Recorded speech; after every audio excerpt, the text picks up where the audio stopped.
ఈ వయసులో ప్రతి ఒక్కడు మనకు శత్రువే. మన ఫోన్ ఇవ్వకపోయినా శత్రువు అయిపోతాడు. మనం చెప్పింది వినకపోయినా శత్రువు అయిపోతాడు. మన ఫోన్ టైంకి ఎత్తకపోయినా శత్రువు అయిపోతాడు. మనం చెప్పింది వినకపోయినా శత్రువు అవుతాడు. ఇలాంటివి మనకు వస్తే గుర్తుంచుకో, నీ కళ్ళెత్తి సిలువ మీద ఏలాడుతున్న యేసు వైపు చూడు. ఆయన చంపుతున్న వారిని కూడా చూసి ఆయన ఏం చేశాడో తెలుసా? క్షమించాడు.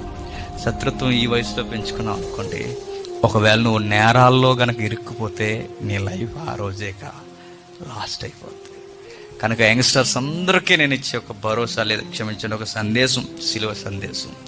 మీకు ఎవరైతే ఎనిమిస్ ఉన్నారో వాళ్ళని క్షమించండి. ఈరోజు వారి కొరకే ఎక్కువ ప్రార్థన చేయండి. ఇంటికి వెళ్ళిన తర్వాత, తండ్రి వాడిని క్షమించు తండ్రి. మీకు విషయం చెప్పిన నిజంగా మీరు ట్రై చేసి చూడండి. మీకు ఎవరైతే ఎక్కువగా ఇబ్బంది పడుతున్నారో వారి కొరకు మీరు విజ్ఞాపన కంటిన్యూ చేయండి. ఎక్కువ రోజులు, ఎన్ని రోజులు చేస్తారో చేయండి.